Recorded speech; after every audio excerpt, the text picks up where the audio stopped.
E todos os domingos nós passamos um vídeo que apresenta imagens da nossa cidade.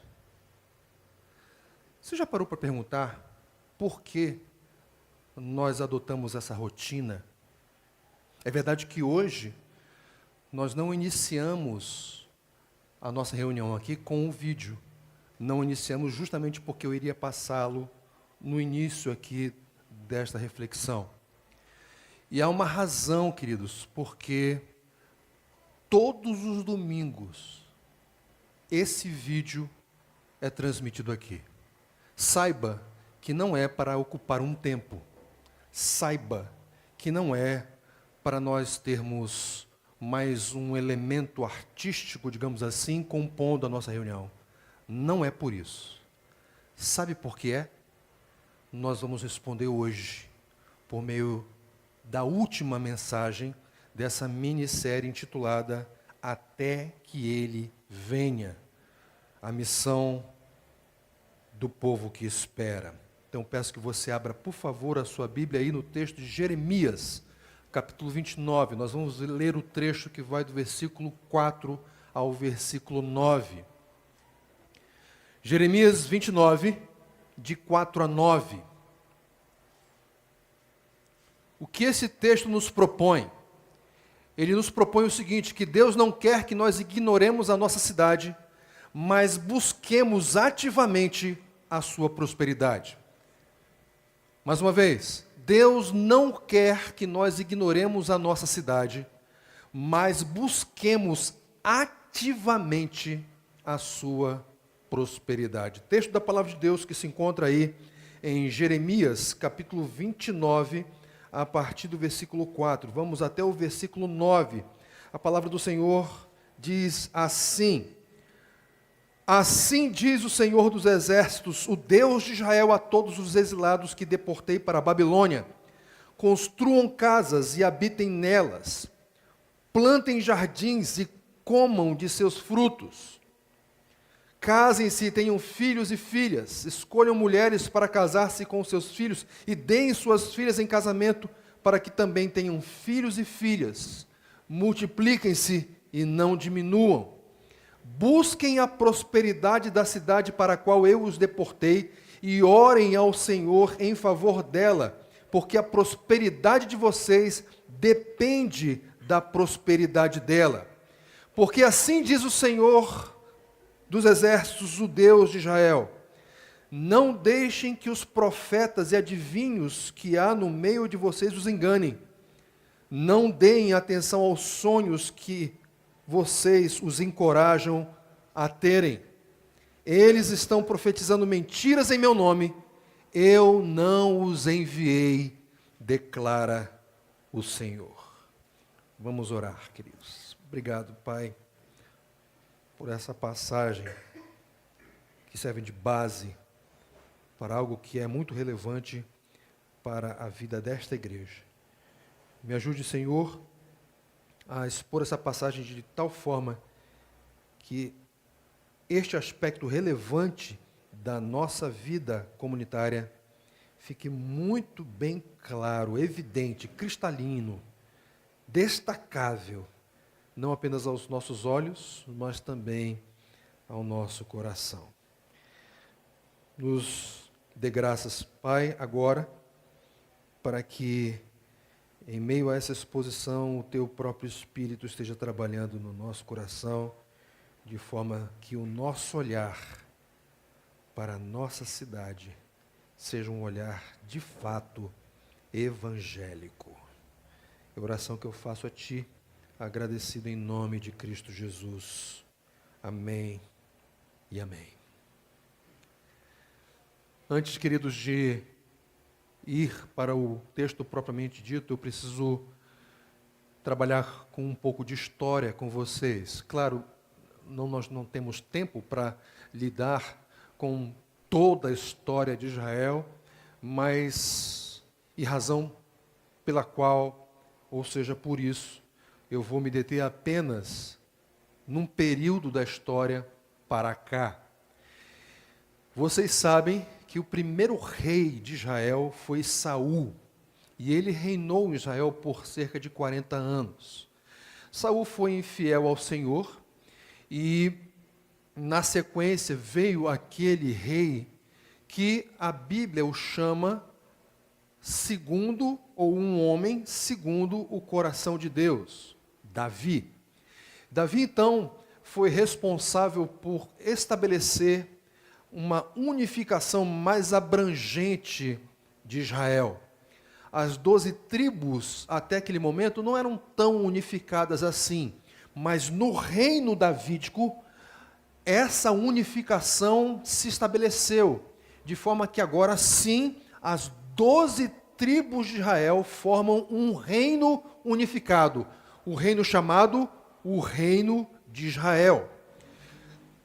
Por ser uma dinastia, Davi foi sucedido por seu filho Salomão.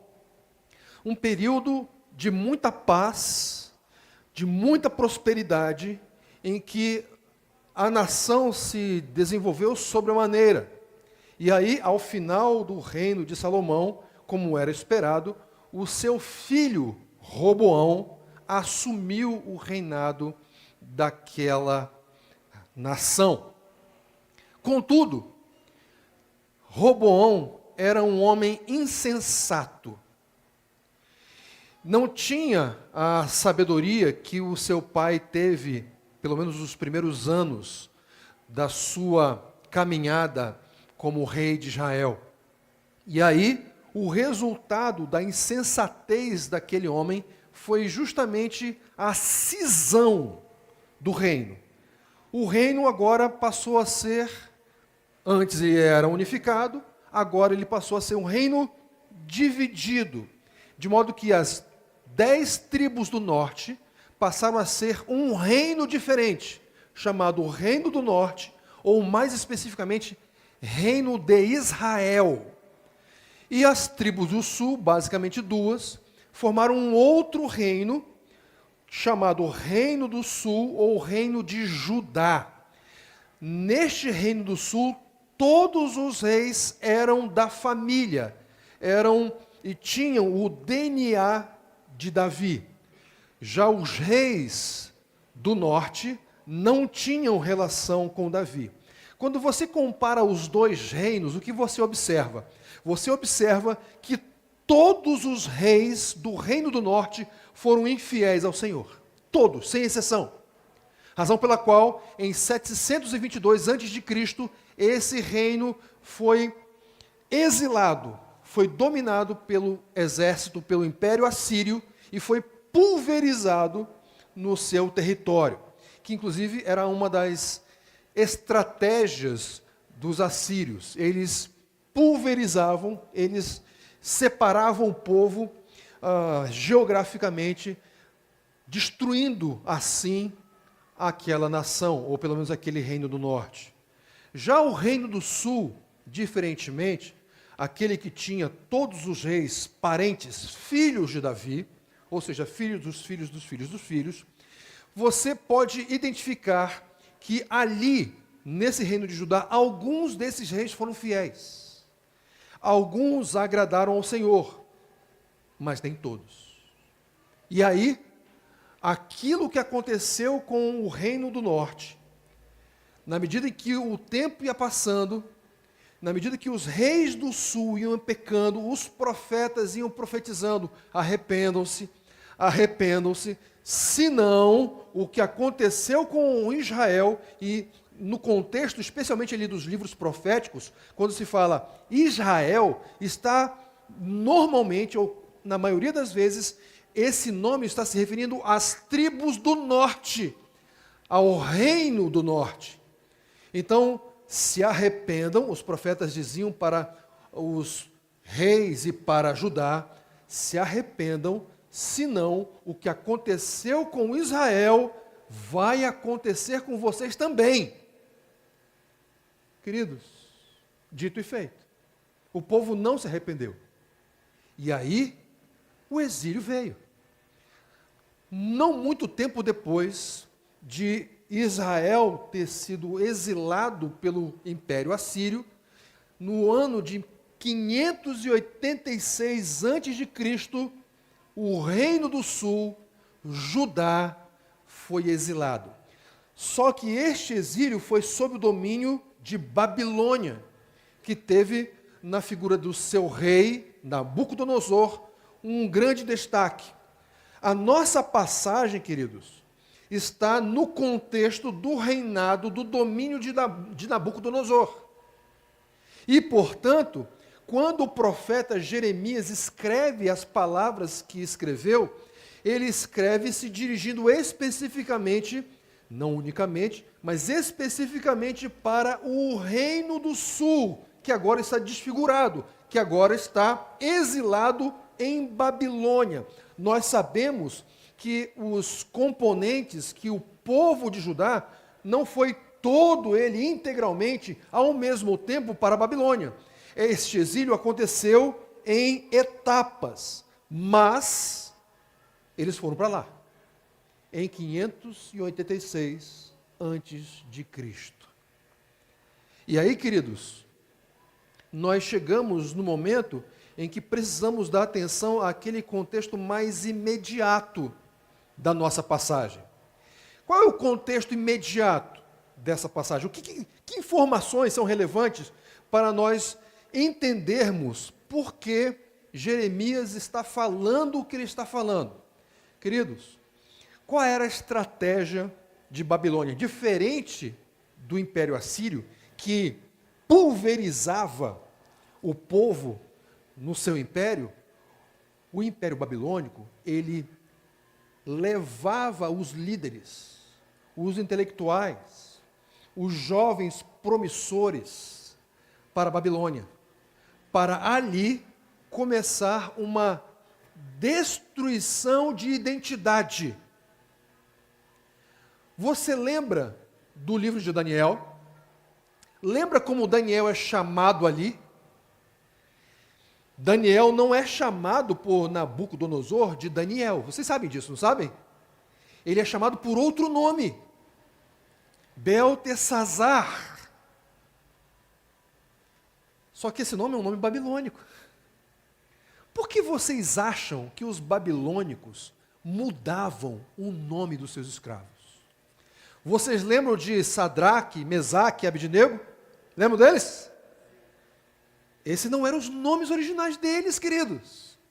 Estes foram nomes atribuídos a eles em Babilônia. Você sabe tão bem quanto eu que, especialmente no contexto de Israel, o nome de uma pessoa era algo que lhe identificava. O nome tinha significado. O nome comunicava alguma coisa, pelo menos a expectativa dos pais em relação àquele filho. E, normalmente, aquela expectativa se concretizava.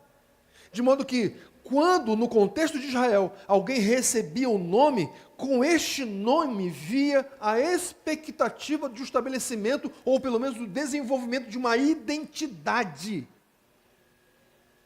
E aí, em Babilônia, o que acontece? Eles eliminam o nome. Eles dão outro nome. E com isso, aos pouquinhos, os babilônicos estavam fazendo ruir, estavam implodindo a identidade do reino ou do povo de Judá.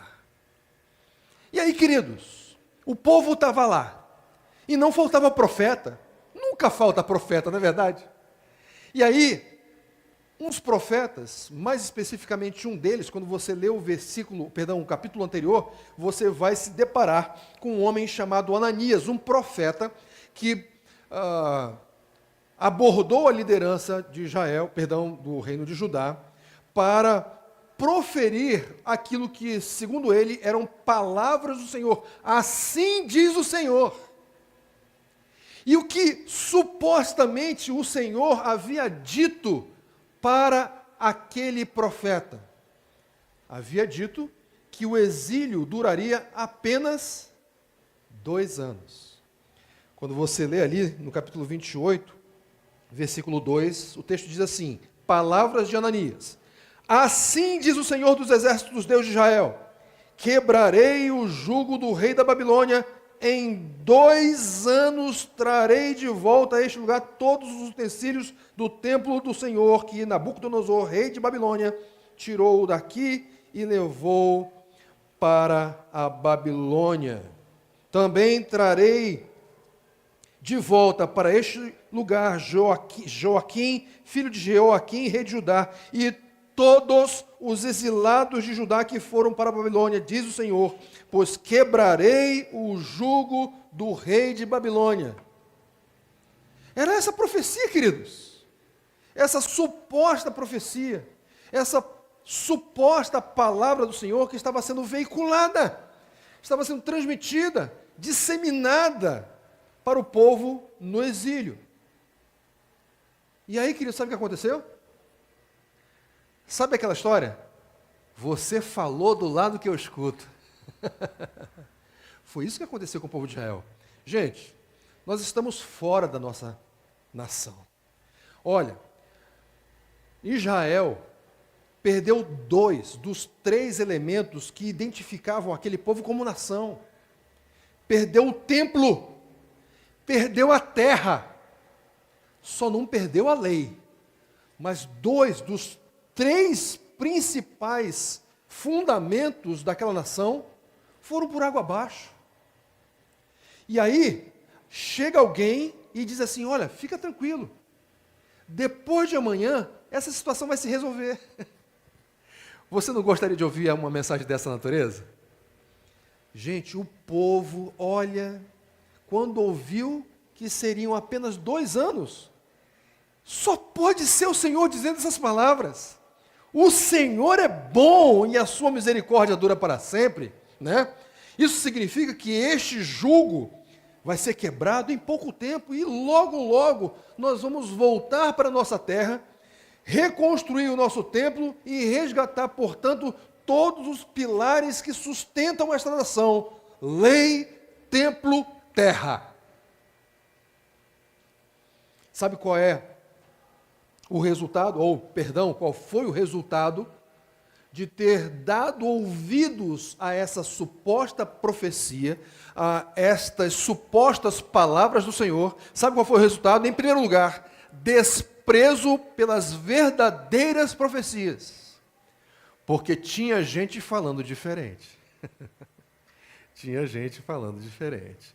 Mais do que isso, quando você lê, especialmente o capítulo 27 aqui de Jeremias, você vai perceber que Deus deu uma orientação para o seu povo. E a orientação foi para que o povo se submetesse a Nabucodonosor.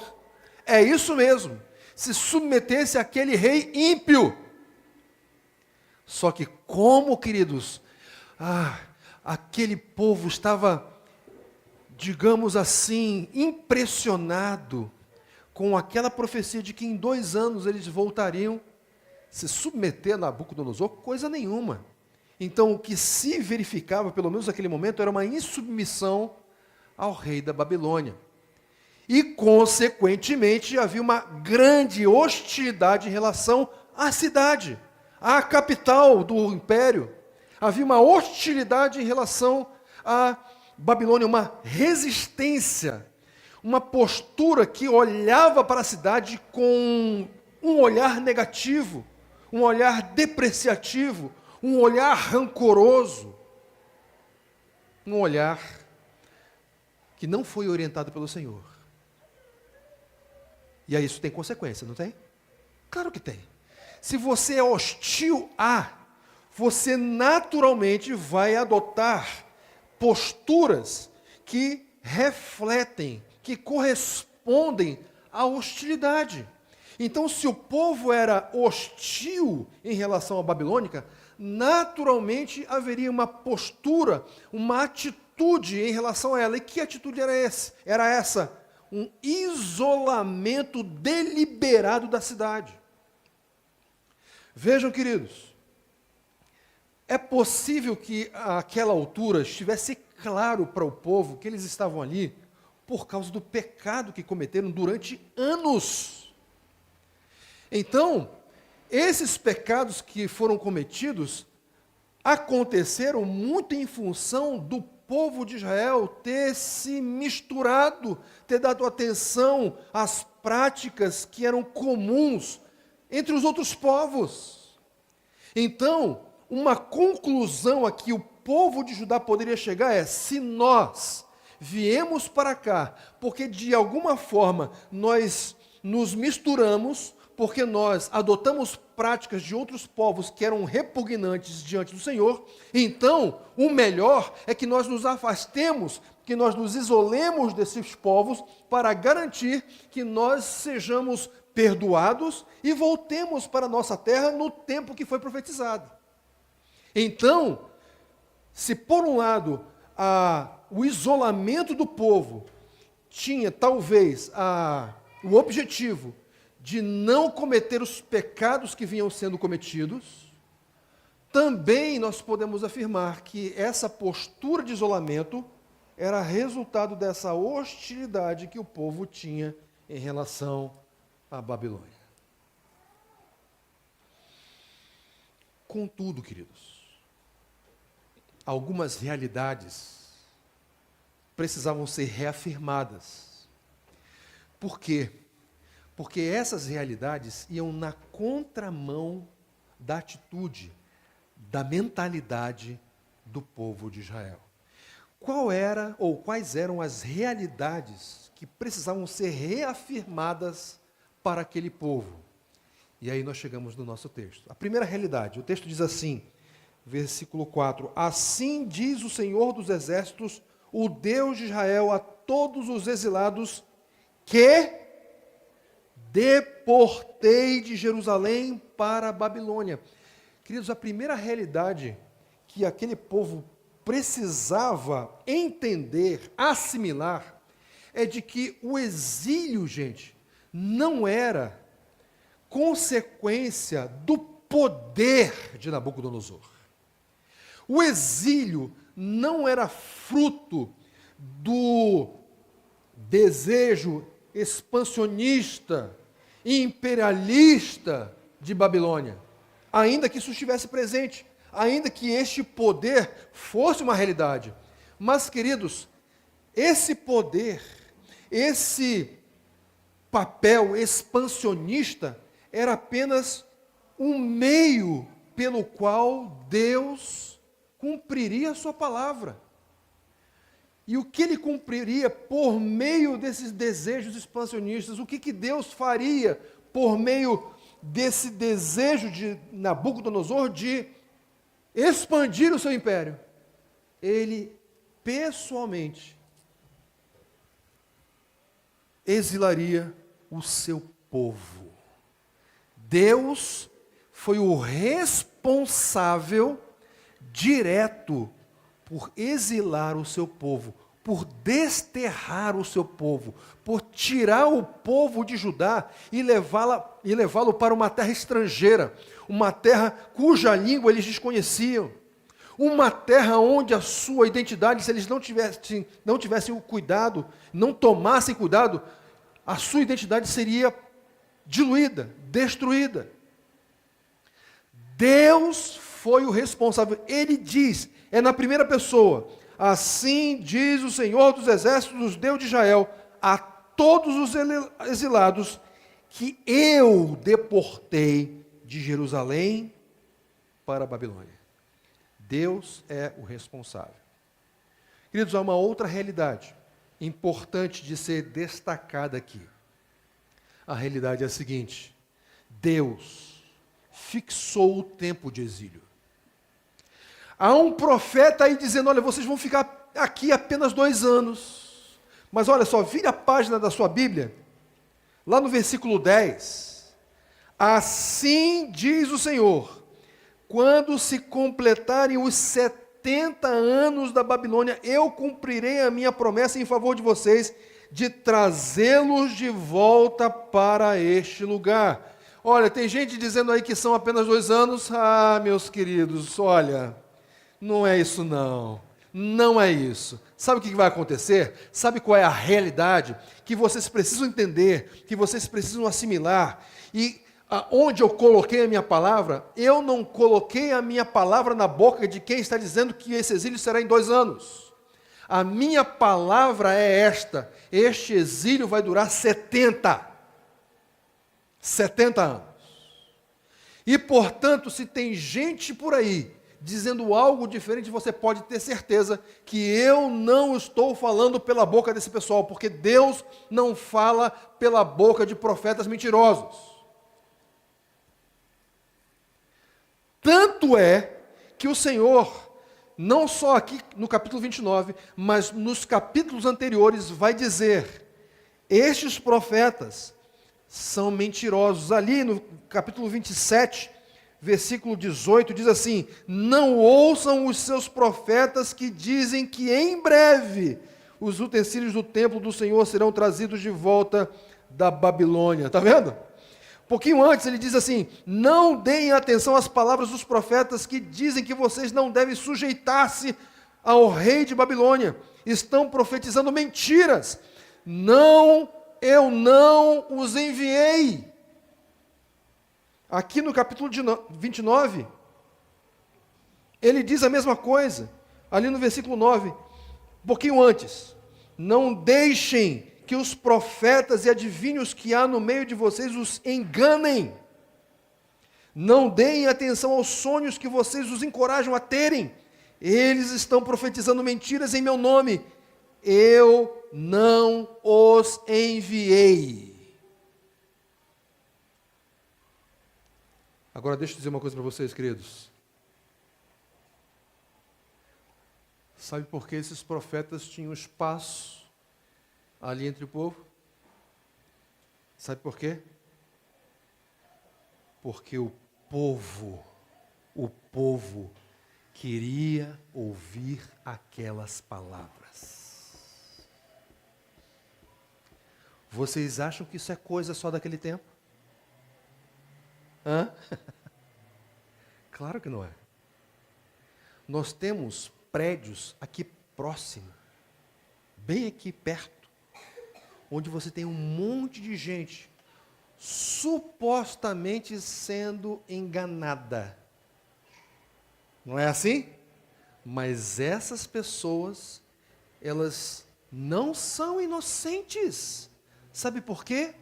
Porque, claro, não posso afirmar que é a totalidade, mas eu posso afirmar que muitos ali estão lá por causa da sua cobiça. E estão lá porque estão ouvindo o que querem ouvir. Queridos, se nós não cuidarmos, se nós não ficarmos atentos, nós vamos fazer exatamente a mesma coisa. Nós vamos procurar aqueles que estão dizendo por aí aquilo que nós queremos ouvir. Sabe por quê? Porque, queridos, a mensagem do Evangelho, inevitavelmente, em algum ponto, vai ser ofensiva. Ela não vai agradar. Porque a mensagem do Evangelho não está comprometida em agradar as pessoas, mas sim com a glória de Deus. Agora, é verdade, tem muito pregador por aí que fica intensificando ofensas. Eu costumo dizer que, olha, o Evangelho já é por si só ofensivo. Eu não preciso ofender mais do que aquilo que o Evangelho já faz. Então, eu me atenho às ofensas que estão aqui e não acrescento a elas ofensas que vêm da minha própria engenhosidade. Então, queridos, fiquem atentos. Em algum momento da nossa vida, você pode ter certeza, você vai ser pressionado a dar ouvidos a pessoas, a pregadores, a professores, a mestres que estão prontos para falar aquilo que você quer ouvir. Eu conheço várias pessoas que fizeram assim. Enquanto tudo estava bem, beleza, lindo, caminhando bem no Evangelho, mas quando apertou o sapato, quando pisaram no calo, aí aquela caminhada começou a ficar um tanto quanto frágil, e aí sempre tem um mestre ali do lado da estrada, caminhando de largo ou na radial desse trilho, para dizer: olha só, não é bem assim. Ou, veja, isso aqui é a interpretação dele. O povo de Judá estava dando ouvidos para os profetas. Por quê? Porque eles estavam tendo sonhos e encorajavam os profetas a terem esses sonhos também. Agora, queridos, há uma outra realidade que é estabelecida pelo Senhor aqui nessa passagem. E que realidade é essa? A realidade de que Ele ordena uma atitude diferente daquela que estava sendo adotada pelo povo no contexto do exílio. Lembram? Eles estavam desprezando as verdadeiras profecias. Eles estavam diferentes daquilo que o Senhor tinha ordenado, sendo insubmissos a Nabucodonosor.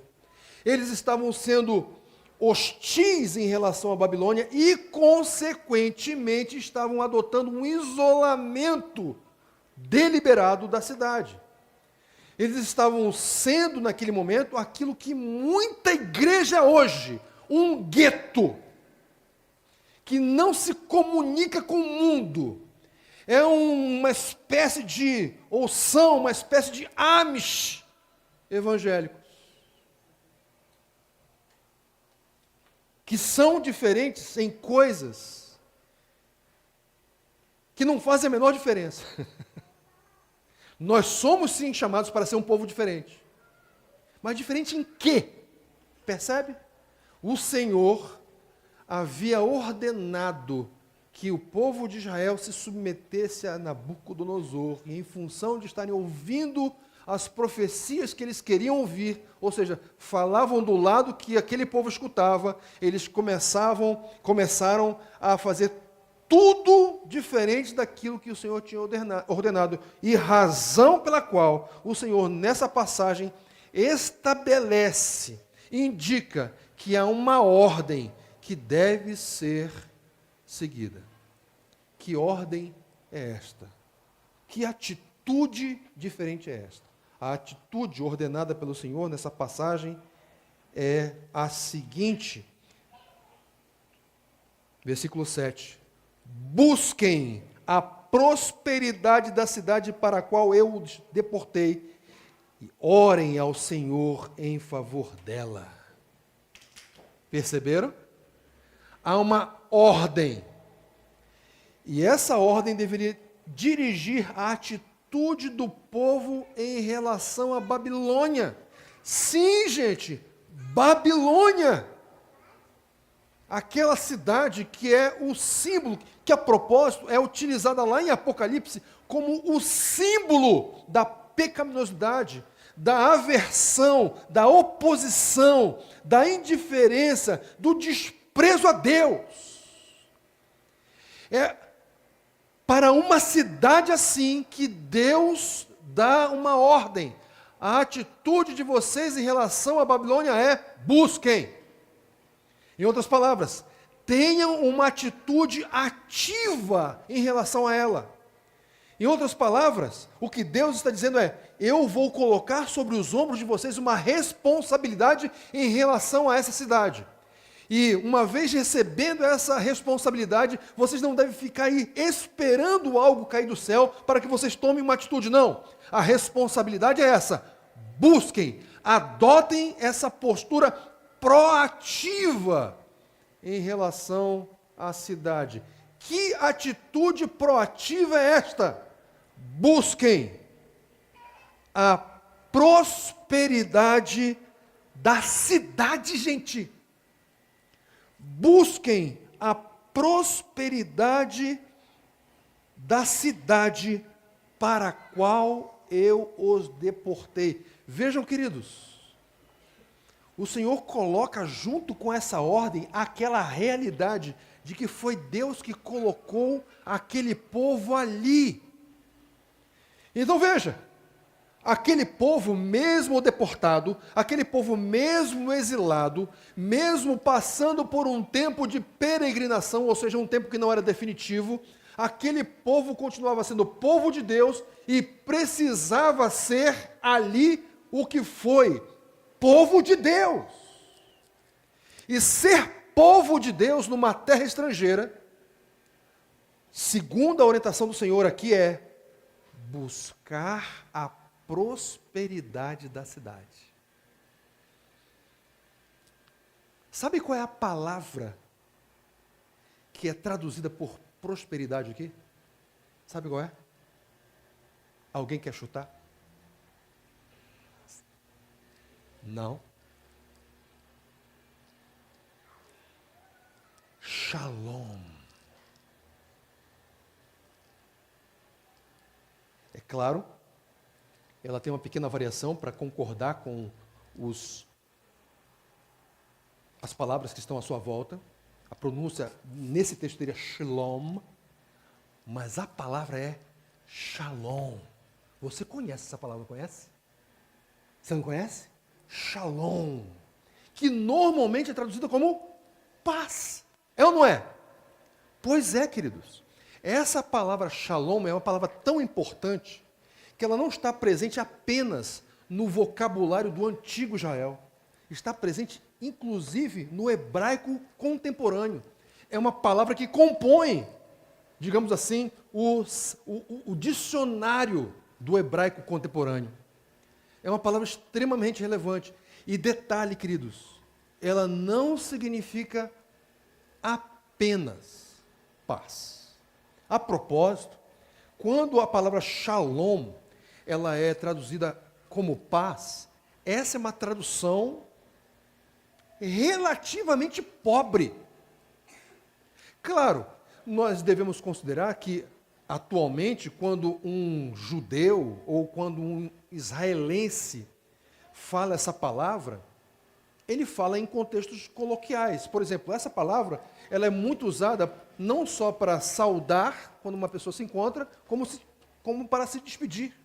Shalom é o oi. É o oi. E é o tchau.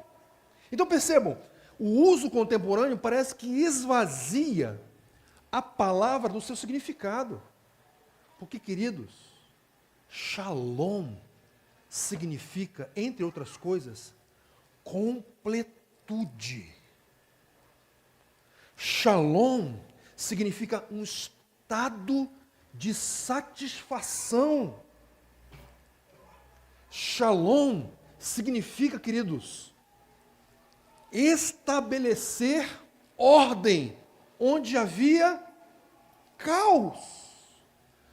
O shalom, queridos, é uma palavra que tem uma relação íntima com reordenamento. E nós podemos dizer que, em certo sentido, quando Deus estava criando o mundo, o que ele estava fazendo? Ele estava estabelecendo a sua shalom na terra. Porque antes a terra era sem forma e vazia. E na medida que os dias iam passando, o que Deus ia fazendo? Ele ia criando e organizando as coisas. De forma que quando ele chega no no sexto dia, ele chega no ponto culminante da sua criação. E nós podemos dizer que, em certo sentido, quando chegou o sexto dia, a Shalom se estabeleceu de tal ponto, a tal modo, que no sétimo, Deus depositou seus instrumentos criativos, criadores, para contemplar as obras das suas mãos. Queridos, é isto que significa Shalom. E Deus estava ordenando para o seu povo que fosse instrumento dele para reordenar Babilônia. Babilônia estava desordenada? Se sim, em que sentido? Gente, Babilônia era uma cidade, não era qualquer cidade. Nós podemos dizer que ela poderia ter lá a sua organização governamental, ela poderia ter lá a sua organização civil, ela poderia ter lá boas leis. Será que Deus estava chamando o povo para organizar esse tipo de coisa? É possível, é possível. Contudo, além disso, havia uma reorganização que era urgente em Babilônia e que só o conhecimento do Deus de Israel poderia proporcionar. Queridos, Judá não foi por vontade própria para a Babilônia, mas uma vez lá, Judá era um povo em missão. Reordenar a cidade conduziria naturalmente essa cidade a um estado que ela não experimentou em toda a sua história. Um estado que era desconhecido e que só poderia ser experimentado uma vez que o povo de Deus cumprisse a missão dada. Como, então, buscar a prosperidade da cidade? Gente, esse texto aqui é muito interessante.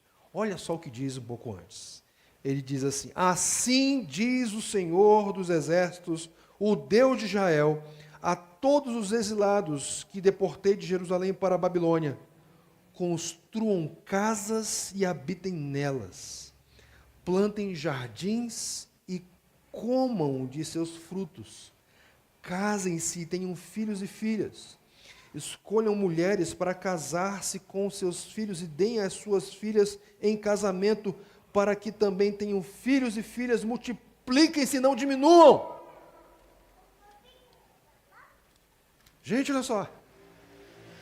Como buscar a prosperidade da cidade? Em primeiro lugar, construam casas e habitem nelas. Gente, olha só. A gente pode, eventualmente, comprar um terreno, construir uma casa, certo? E colocá-la para alugar. Não é assim? A gente pode fazer isso, não pode? Eu tenho uma casa lá em Macaé, financiada. Né? Se Deus permitir, 2030 acaba o financiamento. Se Deus permitir. Né? Mas ela está alugada. Ela está alugada. Sabe o que significa essa casa estar alugada? Sim, significa que com o aluguel eu pago o financiamento. Mas mais do que isso, queridos, mais do que isso, eu não estou lá. Eu não tenho nenhum negócio na cidade. Eu não estou envolvido com a cidade. Eu estou a quilômetros dela. Quando Deus fala para o seu povo, orientando a que ele construa a casa e habite, a ideia é, vocês vão se estabelecer aqui. Essa, pelo menos durante 70 anos, vai ser a cidade de vocês. Vocês não gostam daqui, eu sei. Vocês detestam Babilônia, mas esta vai ser a cidade de vocês. Então, ajam como se ela fosse, construam casas e habitem nelas. Deus está orientando, sabe o que, queridos? A que o povo de Israel seja uma influência, inclusive arquitetônica. E você sabe que esse elemento compõe a cultura. Mas Deus não fala apenas construam e habitem. Ele fala também, plantem e comam. A orientação é, façam negócios. A prosperidade da cidade tem relação com o seu trabalho. Um trabalho que serve, sim, para o seu sustento. Então, queridos, a orientação do Senhor Jesus é em relação a trabalho, que tem relação com culinária e cultura. E ele vai além, ele diz, casem-se. Porque, uma das maneiras pelas quais nós nos estabelecemos, queridos, ou um instrumento utilizado por Deus para que nós nos estabeleçamos, sabe qual é? É o casamento. Porque quem casa quer casa, ou não? Quem casa quer casa. E quem quer casa se estabelece nela. E quem se estabelece, de alguma forma, se envolve onde está estabelecido. Então Deus está orientando a que haja constituição de família. Para quê? Porque a família, queridos, é a base da sociedade. Por que o nosso país está ruindo? Por quê? Sabe por quê? Porque as famílias estão ruindo. As famílias estão ruindo. E um país, um estado, um município, uma cidade com famílias fracas, é uma cidade, é um município, é um estado, é uma nação fraca. E Deus fala, casem-se, casem-se. Vocês acham que não tinha casamento em Babilônia? É claro que tinha. É claro que tinha, porque isso faz parte da estrutura da humanidade. Os homens casam-se, desde que o mundo é mundo. Mas como eram os casamentos ali? Você pode ter certeza que eram casamentos completamente diferentes daqueles que se verificavam no contexto do povo de Deus, gente. E aí ele fala, tenham filhos, multipliquem-se, correto? O que tinha em mente ali? Qual era a ideia? A ideia era deixar um legado que influenciaria decisivamente a cultura. Esta é uma ordem. A ordem para que o povo de Deus busque a prosperidade da cidade. E Deus indica os meios pelos quais o povo de Judá poderia fazer isso. Mas ele dá uma outra ordem. Lembram? Qual é a outra atitude ordenada? O texto diz, ali no versículo 7 mesmo, busquem a prosperidade da cidade para a qual eu os deportei e orem ao Senhor em favor dela. Oração. Porque, queridos, olha só.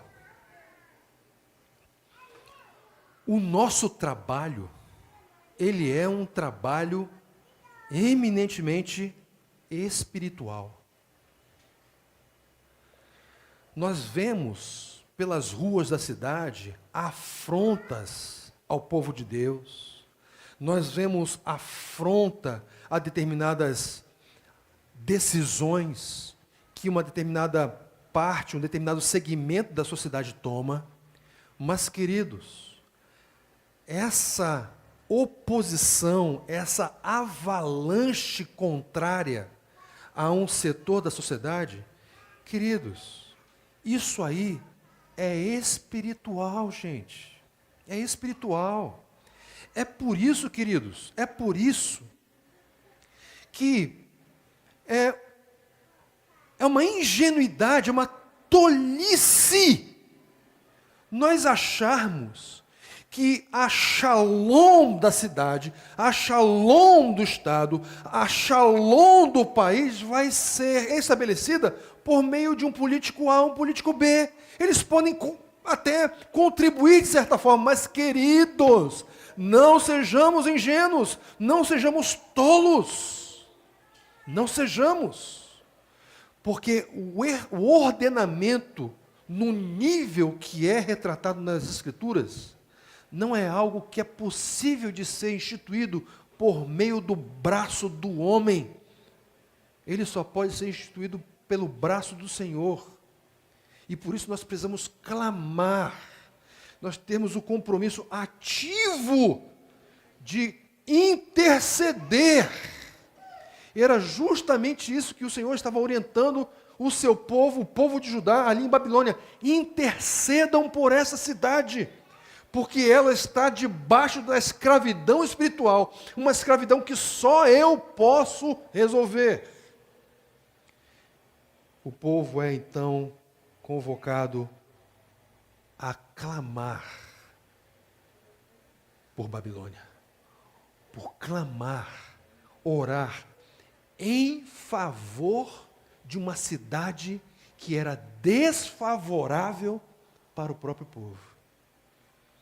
Vocês lembram de um ensino do Senhor Jesus, que parece estar presente aqui? Amem não apenas aquele que vos amam, mas os seus próprios inimigos. Isso está presente aqui, queridos. Parece que as palavras de Jesus estão ecoando aqui. Agora, há uma boa razão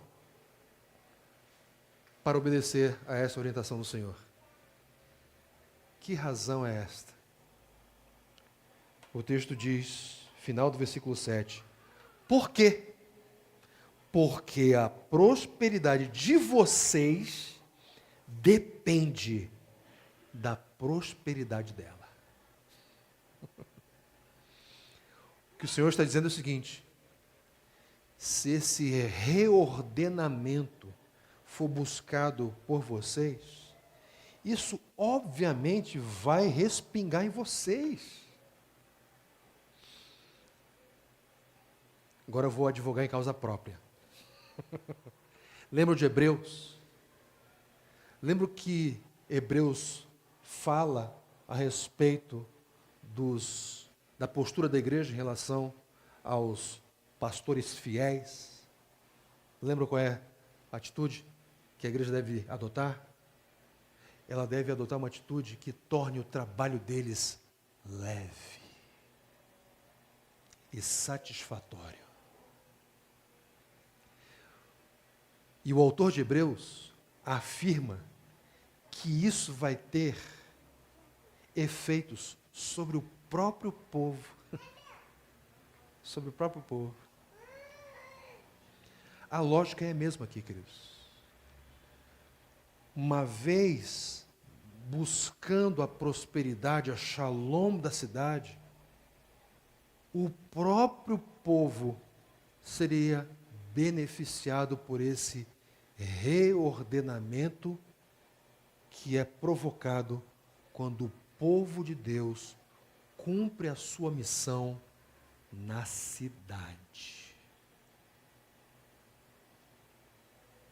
Faz sentido, então, dizer que Deus não quer que nós ignoremos a nossa cidade, mas que busquemos ativamente a sua prosperidade. Faz ou não faz sentido? Claro que faz. Claro que faz. Esse texto, queridos, ele, de alguma forma, deve confrontar a nossa postura em relação à cidade. Porque,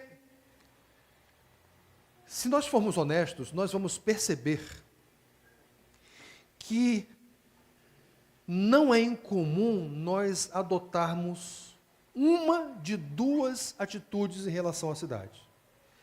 E uma de duas atitudes era exatamente aquilo que acontecia em relação ao povo de Israel. Eles tinham uma de duas atitudes que poderiam adotar em relação à Babilônia. O mesmo vale para nós hoje, queridos. Nós podemos adotar uma de duas atitudes em relação a São Paulo? A cidade onde você está, você sabia? A cidade onde você tem casa, onde você mora, onde você trabalha. A cidade que lhe dá, ou por meio da qual Deus lhe dá sustento. Podemos adotar uma de duas atitudes, uma de duas posturas em relação à cidade. Uma delas é uma postura de oposição, uma postura belicosa. Nós estamos em guerra em relação à cultura, não é? E era o caso do povo de Israel. Havia uma enorme hostilidade de Israel em relação à Babilônia. Mais especificamente, uma enorme hostilidade de Judá em relação à Babilônia. Existia. Não há dúvida quanto a isso. Então, essa é a postura que se verificava ali naquele contexto de exílio. E não é incomum, queridos, muitos cristãos e muitas igrejas adotarem exatamente essa postura. É cultura, está tudo errado. É uma postura de resistência, de oposição. Mas tem uma outra postura. Sabe qual é a outra postura? Se por um lado nós vamos encontrar um polo, que é o polo da oposição, nós vamos encontrar o polo da assimilação cultural. Então, um polo diz, é tudo errado. Um outro polo diz, é tudo certo.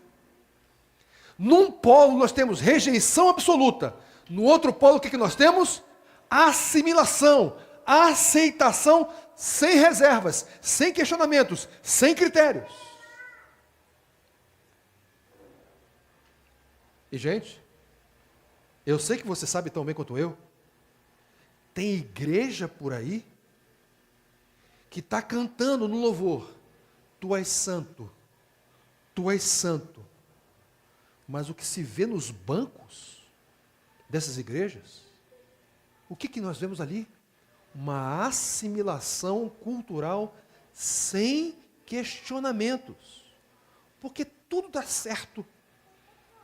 E para que esteja certo mesmo, nós precisamos atualizar a Bíblia. Oposição absoluta. Assimilação absoluta. Essas são posturas com as quais a igreja tem se envolvido. É como se fosse um pêndulo, né? Rejeição, aceitação. Mas, queridos, eu queria afirmar para vocês que o Evangelho nos chama para uma outra postura. Sabe qual é a postura para a qual o Evangelho nos chama?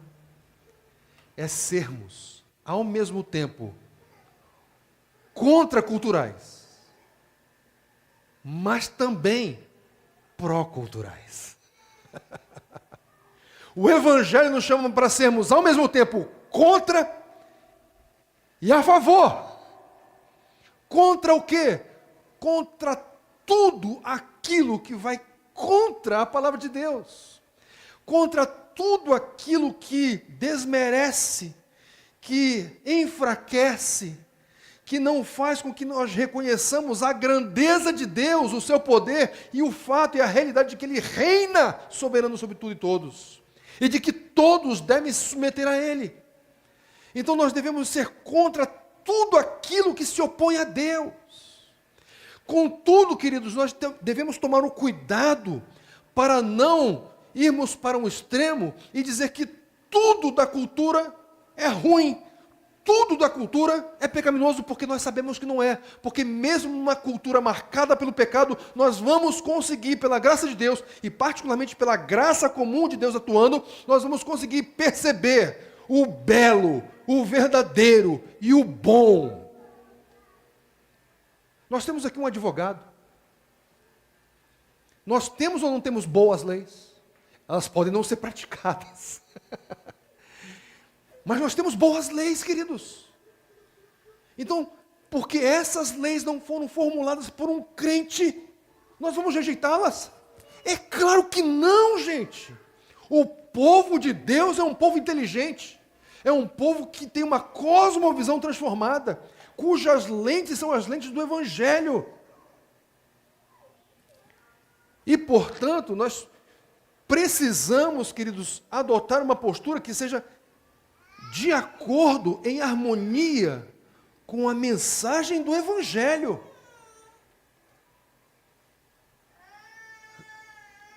Queridos, infelizmente, nós vemos no nosso meio, e quando eu digo nosso meio, eu estou falando de meio reformado, uma predisposição condenatória. Tudo é ruim, tudo é feio, tudo é pecaminoso. Se não é algo que nós formulamos, é ruim. Sabe o que é isso, queridos? Isso é arrogância. Isso é arrogância. E o caminho do Evangelho é o caminho da humildade. E vejam, que fique muito claro aqui, eu não estou associando humildade à aceitação de qualquer coisa sem critérios. Não, não. Eu estou dizendo humildade segundo o Evangelho. Os nossos olhos são santificados pelo Evangelho. Então, há coisas que nós vamos receber e vamos desfrutar delas, sim, porque elas não contrariam a palavra de Deus. Mas eu não vou inventar coisas e atribuir à nossa cultura, e porque atribuo a ela, digo, olha, isso aqui é ruim, isso aqui é pecaminoso, nós não podemos nos envolver com isso aqui. A postura para a qual somos chamados pelo Evangelho é de sermos o povo da Shalom, o povo que percebe a ordem, mas também percebe a desordem. E uma vez percebendo a desordem, se coloca nas mãos do Senhor como instrumentos dele para reordenar aquilo que está no caos. Por isso, há de abençoar a cidade. Essa é uma das nossas missões. Perdão, esse é um elemento que compõe a nossa missão. Há de abençoar a cidade. Como? Como esse texto nos orienta a sermos esses instrumentos da busca da Shalom de Deus em São Paulo? Em primeiro lugar, seja mais positivo em relação à cidade. Queridos, todo mundo fala mal de São Paulo. Todo mundo. E sabe o que é ruim?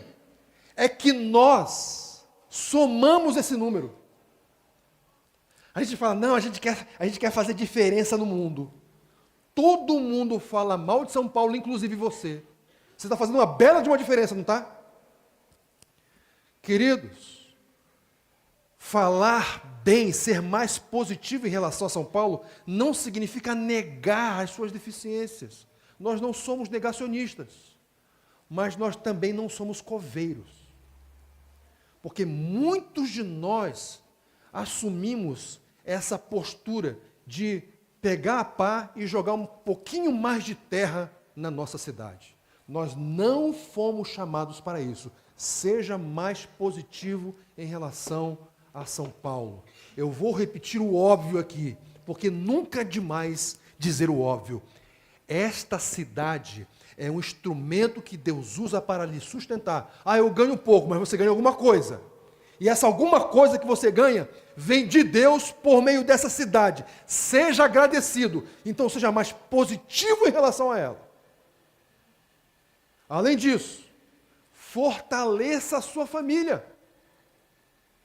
Agora, queridos, não tem como fortalecer a sua família fora do Evangelho. Não tem como. Porque se você tentar fortalecer a sua família fora do Evangelho, a única coisa que você vai conseguir fazer é ter algum tipo de influência dentro da sua própria casa, mas nada além disso.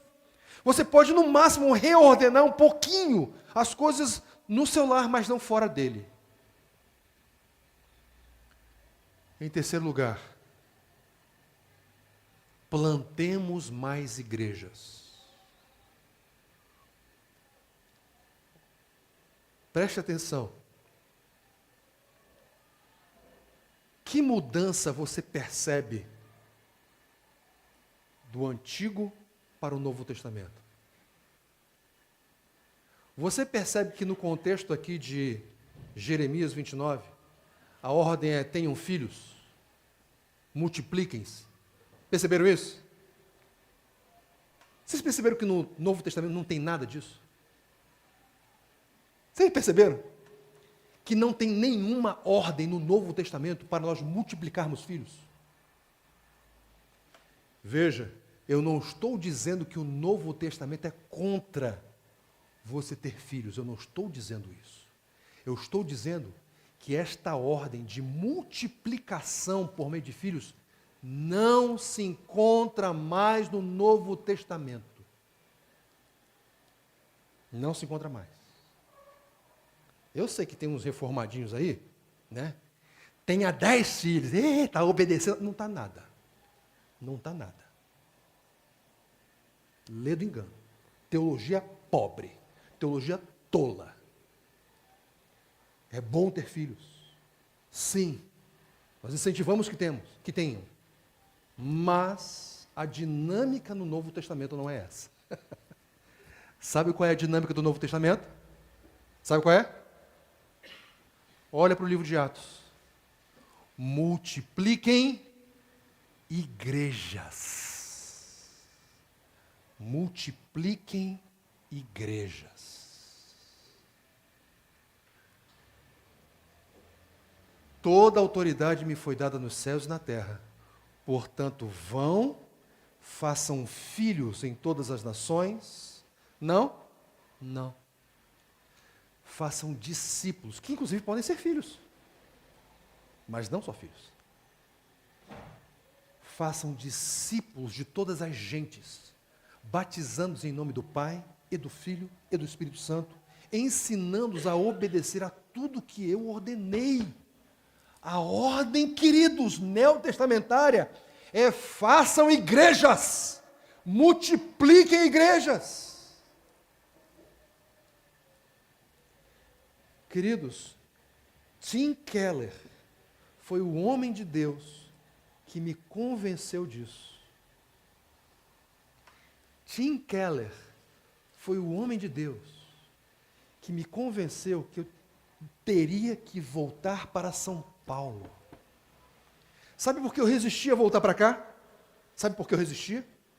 Porque eu achava assim: não, São Paulo já tem tudo. Você acha que Babilônia já não tinha tudo? São Paulo, não só, São Paulo precisa de mais igrejas. Mais igrejas. Ah, tem uma igreja boa, a 3 metros daqui. Graças a Deus. Bendito seja o Senhor. Ah, olha só, tem uns membros nossos que estão indo para aquela outra boa igreja. Graças a Deus. Bendito seja o Senhor. Que nasçam mais igrejas. Meus queridos, nós cremos com toda a convicção que a Shalom dessa cidade não será desenvolvida sem mais igrejas. Nós precisamos abençoar a cidade. E abençoar a cidade, trabalhar pela prosperidade dela, envolve plantação de mais igrejas. Nós temos uma outra maneira de trabalhar nesse sentido. Orem pela cidade. A palavra do Senhor que se encontra ali em 1 Timóteo, capítulo 2, de 1 a 5, o texto diz assim: antes de tudo, recomendo que se façam súplicas, orações, intercessões e ações de graças por todos os homens, pelos reis e pelos que estão investidos de autoridade, para que, olha só a ideia, a dinâmica de Jeremias aqui, para que tenhamos vida tranquila e pacífica, com toda piedade e dignidade. Sabe o que Paulo está dizendo aqui? Orem pela cidade, porque a prosperidade de vocês depende da prosperidade dela. É isso que Paulo está falando em 1 Timóteo capítulo 2, gente. Agora veja, o que ele diz na sequência? Ele diz assim: pois há um só Deus e um só mediador entre Deus e os homens, o homem Cristo Jesus, o qual se entregou a si mesmo em favor de todos. Queridos, o Evangelho é a base, inclusive, para a nossa postura de oração em favor da nossa cidade. Oremos mais por São Paulo. E, finalmente, usemos as pontes de influência que Deus nos colocou à disposição para que transmitamos a Shalom de Deus. Gente, nós precisamos parar de perder oportunidade. Nós precisamos parar de perder a oportunidade. Deixa eu dizer para você, deixa eu citar para vocês algumas pontes de influência. Comida. Crentes e não crentes comem, você sabia disso? E você sabia que a mesa é uma excelente oportunidade para transmitir a Shalom de Deus? A mesa. Queridos, aniversários. Você sabe que não crente também faz aniversário? Você sabe que ele comemora? Nós também comemoramos. E a gente convida não crente. Aí sabe o que a gente faz? A gente perde a oportunidade, cara. A gente perde a oportunidade. Quer ver outra ponte? Se você convidar um amigo para ir ao seu casamento, você acha que ele não vai? Ele pode não ir por causa do casamento em si, mas ele vai pela boca livre, cara. Missão, comida, ele vai. E aí sabe o que a gente vê em casamento de muito crente? Sabe o que a gente vê? Perda de oportunidade. Porque eu acho que acontece alguma coisa na cabeça de algumas mulheres crentes que faz com que elas pensem que elas podem sensualizar no casamento. O que inclui as noivas. Tá ok? Não, é porque o vestido de noiva é assim. É? Qual é a cultura que você está comunicando, estabelecendo no casamento? Queridos, nós somos o povo que festeja. E devemos sim festejar e muito, porque nós temos a verdadeira alegria. Mas quando nós temos oportunidade de fazer as festas, nós fazemos como o mundo faz. E aí nós não fazemos absolutamente nenhuma diferença. Aí sabe o que a gente faz, no fundo? Ao invés de nós sermos instrumentos para reordenar, de transmitir a Shalom de Deus, a gente é instrumento para o estabelecimento do caos. A gente precisa ser mais intencional e aproveitar das oportunidades que Deus nos dá para sermos instrumentos de Deus no estabelecimento da sua Shalom em São Paulo, gente.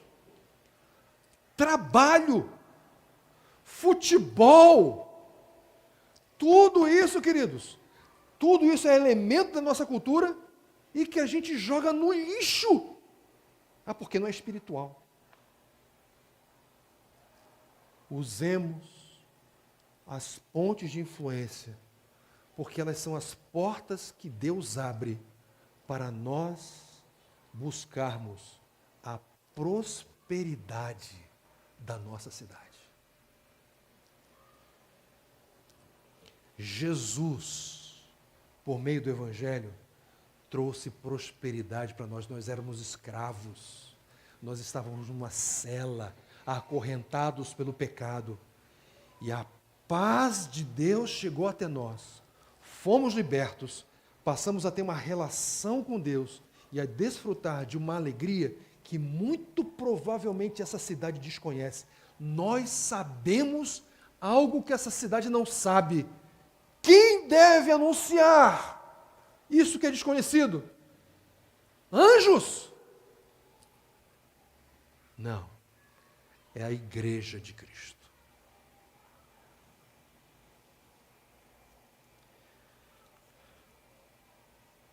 Deus não quer que nós ignoremos a nossa cidade, mas que busquemos ativamente a sua prosperidade.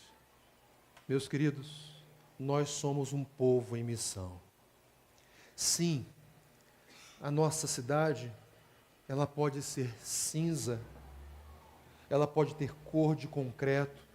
Sim, a nossa cidade pode ter uma trilha sonora que esteja mais para o canto fúnebre do que para uma celebração. Isso só indica que ela precisa de um povo como instrumento para o estabelecimento da sua prosperidade.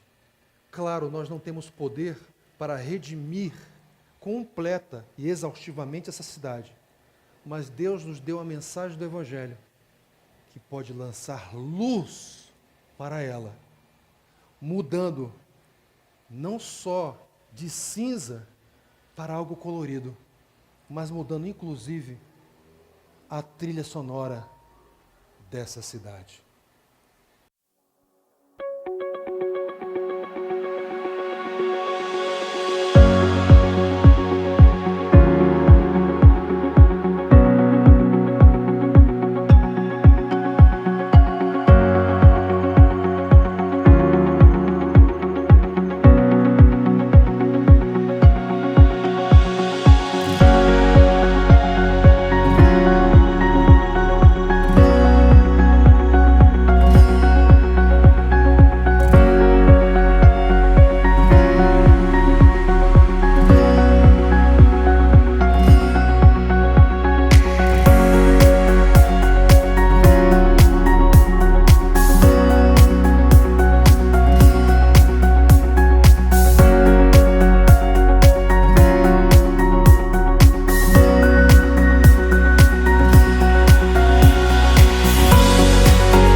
Cor e música. Faz toda a diferença, não faz? Deus colocou, por meio do Evangelho, o pincel e os instrumentos nas nossas mãos. Por meio do Evangelho, nós temos essa missão. A missão de amar a Deus sobre todas as coisas, avançar na fé, anunciar o Evangelho, abençoar a cidade. Com isso nós estamos, queridos, encerrando a nossa minissérie intitulada Até que Ele Venha. Pois é até lá que eu espero que eu e você, nós, estejamos comprometidos com essa missão. Coloque-se em pé.